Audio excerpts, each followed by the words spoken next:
안녕하세요. 여러분들이 너무나도 잘 알고 있는 소록도, 작은 사슴, 즉 아기 사슴의 섬이라 그래서 소록도라고 불리는 곳에 방문해 주셔서 감사합니다. 저는 제 인생의 가장 황금기였던 40대 중반에 만 7년 동안 150번 이상을 서울에서 소록도로 가면서 시간을 보낸 적이 있습니다.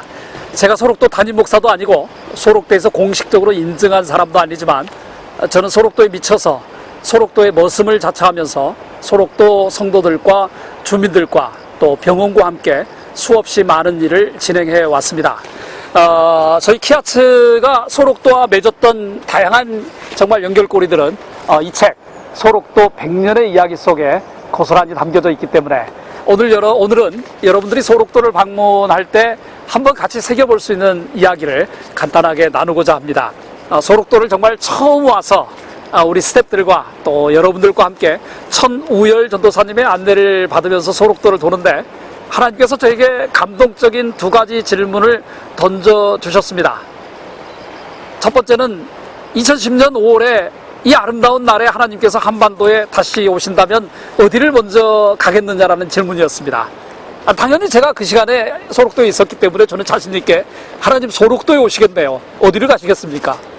그런데 늘 하나님의 질문은 한 번으로 끝나지 않죠. 두 번째 질문이 제 마음속에 이어졌습니다. 그러면 재현아, 너는 지금 너의 상황에서 정말 너의 경력과 너의 활동과 너의 공부를 생각할 때 이제 남은 인생을 어떤 사람들과 함께 보내고 싶은가라는 질문을 주셨습니다. 저는 그 질문을 받는 순간 하나님께서 저에게 어떤 마음을 주실 것인지를 알았고 저는 운전을 하다 말고 10분 동안 운전대를 잡고 엉엉 울었습니다. 그게 제가 하나님과 만났던 소록도의 첫 번째 이야기였습니다. 저희들은 그 이후 7년 동안 소록도의 아름다운 이야기, 아픈 이야기, 감동적인 신앙의 이야기를 한국 사회와 한국 교회와 나누기를 원했던 것입니다. 지난 100년간 소록도가 아픔을 당하고 있었을 때 함께하지 못했던, 좀 더 적극적으로 다가가지 못했던 한국 교회가 그들에게 좀 더 상징적으로라도 위로하고 우리가 우리의 지난 삶을 반성하는 계기로 삼자는 의미에서 저희들이 다양한 일을 해왔던 것입니다. 소록도의 주민들, 한센인들, 한때는 나병 환자, 또 그 이전에는 문둥병자로 불렸고 지금은 한센병씨, 한센씨 환자들 이렇게 부르는 사람들이 거주하고 있는 소록도 국립병원이죠. 섬 전체가 국가가 관리하는 국립병원이기 때문에 일반인들이 쉽게 들어갈 수 없는 공간이, 제한적인 공간이 지금도 많은 것이죠. 제가 여기 와서 던졌던 질문은 왜 이들은 그 삶의 질곡에도 불구하고 누구든지 삶과 죽음의 경계를 한두 번씩 오갔던 사람들이 죽지 않고 살아남았을까? 그런 질문이었습니다.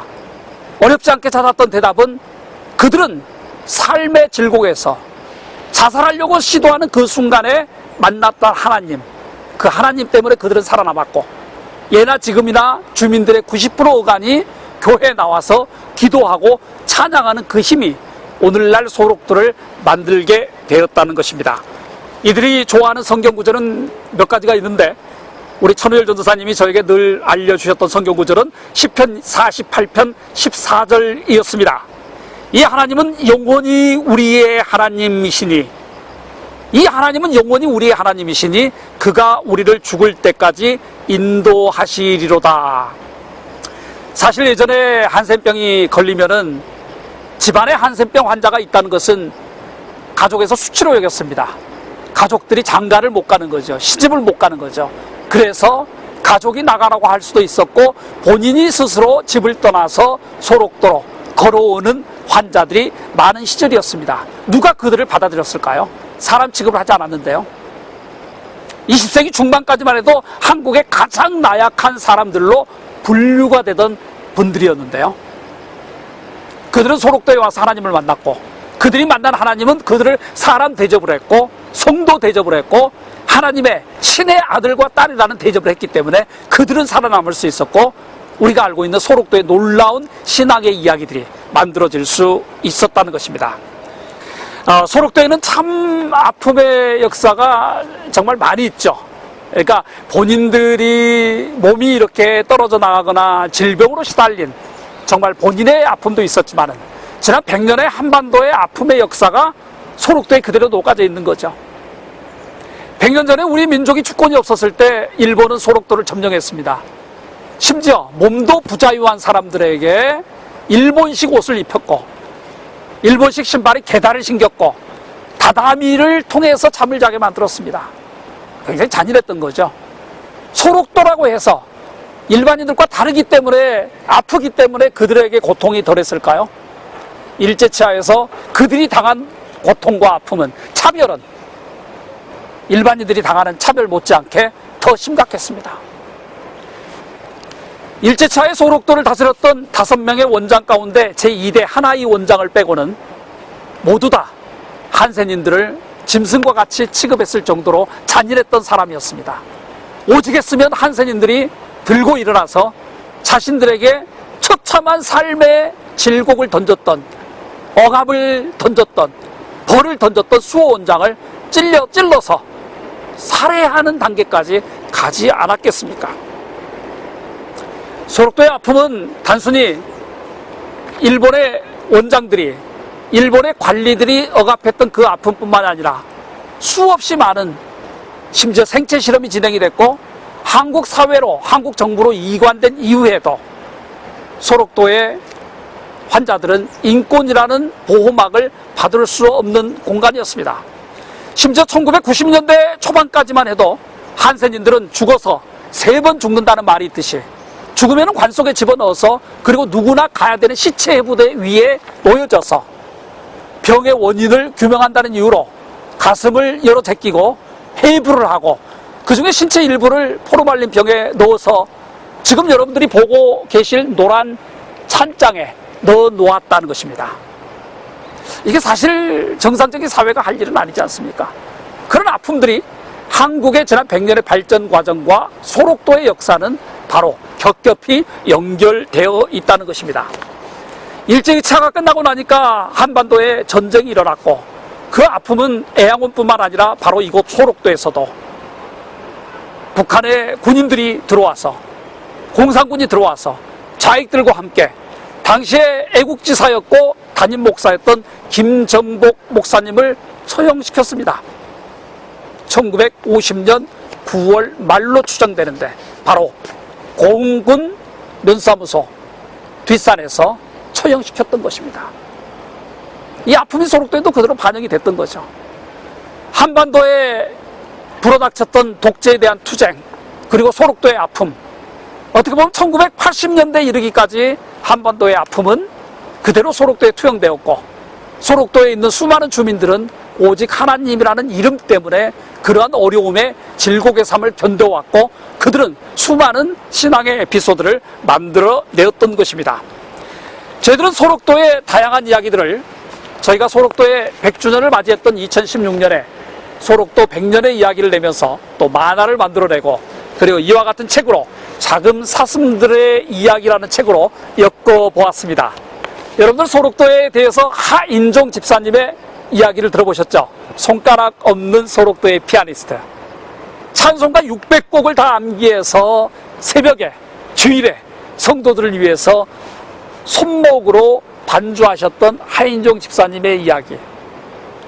지금도 살아계신 장인심 권사님, 꽃다운 10대 때 한센병에 걸려서 이곳에 들어왔던 부잣집 딸내미 이야기, 자살 시도하다가 만났던 하나님, 이제는 기도 가운데서 통일 통장을 만들어서 몇 푼 받지 않는 정부 보조금으로 매달 꼬박꼬박 정리해서 통일이 되면은 정말 그 중에 3분의 1로 성경책을 사들고 3분의 1로 복음을 전하는 자들을 후원하면서 3분의 1로 선물을 사가서 직접 북한 주민들에게 나눠주겠다는 포부를 가지고 매일 기도하는 장인심 권사님의 이야기. 아직 그분 살아계시거든요. 찌라도라는 용어를 만들어서 소록도를 한국 사회에 알렸던 천우열 주도사님, 본인도 한센병에 걸리셨지만은 평생 전도사님의 사역을 통해서 교회 설교를 하면서 병원에서 움직일 수 없고 언제 돌아가실 수밖에 없는 한센인 환우들을 신방하면서 평생을 바치셨던 천우열 전도사님, 이런 분들이 좀 더 오래 살아주셨으면 좋겠어요. 그리고 여러분들이 소록도를 방문할 때마다 이분들의 이야기를 좀 들었으면 좋겠어요. 그저 느꼈으면 좋겠어요. 소록도를 한 바퀴 돌면서 지난 100년의 소록도 주민들, 특별히 우리 신앙인들이 고초를 당하면서 이루어왔던 소록도의 곳곳을 그저 아무 말이 없더라도 한번 걸어보셨으면 좋겠어요. 이분의 심정이 어떠했을까? 정말 이분들도 이런 어려움 가운데 하나님을 믿었는데, 삶의 희망을 가졌는데, 이제 그래도 잘 살게 된 한국 사회에서 우리가 과연 주저앉을 수 있을까? 이런 마음의 결단들을 하는 순례가 바로 이 소록도의 현장에서 느껴졌으면 좋겠어요. 찌라도의 하나님, 찌라도, 하박국 3장 17절에서 19절까지 나와 있는 말씀이죠. 비록 무화과 나무에 열매가 없을지라도, 외양간에 소가 없을지라도, 이것을 천우열 전도사님은 소록도 버전의 찌라도의 이야기를 만들어내셨습니다.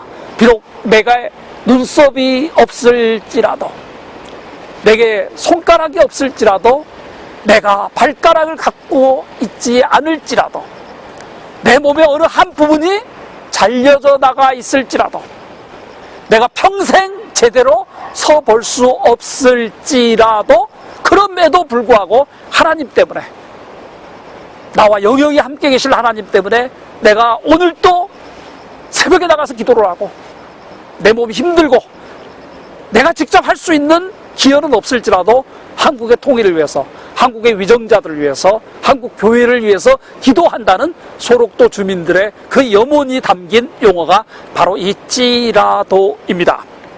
저는 소록도에 와서 여러분들이 소록도 주민들을 도와준다는 생각보다는 그저 이분들도 이렇게 살아가는데 나라고 못 살 수 있겠는가 하는 위로를 받았으면 좋겠어요. 힐링의 시간이 되었으면 좋겠어요. 말씀을 정리할까요? 사실 늘 유적지를 가다 보면은 지금은 이런 감동적인 마음과 함께 아쉬움과 기대가 늘 마음 한켠에 자리 잡고 있습니다. 이제 한센인들이 앞으로 살아있을 기간이 30년에 불과하거든요. 30년 후에 소록도는 어떻게 될까요? 여의도의 1.5배에 달하는 소록도, 600명이 살고 있는 한센인들, 90% 이상이 되는 기독교인들, 그들이 모두 다 사라졌을 때 이 소록도는 누구의 문화적 자산이 될까요? 저희들은 오랫동안 이 소록도가 한국 기독교의 대표적인 영성센터가 돼야 된다고 주장을 했습니다. 어떻게 보면은 우리가 지금의 부유함을 버리고 부유함을 넘어서서 보다 더 근본적인 낮은 자세로 내려갈 수 있는 중요한 한국교회의 영적인 토대, 공적인 토대가 이 소록도가 아니겠습니까? 누구를 기념하는 공간으로 만들까요? 바로 이런 질문들을 던지는, 그리고 내 삶을 반추하고 돌아보는 그 시간이 되기를 주님의 이름으로 축복합니다.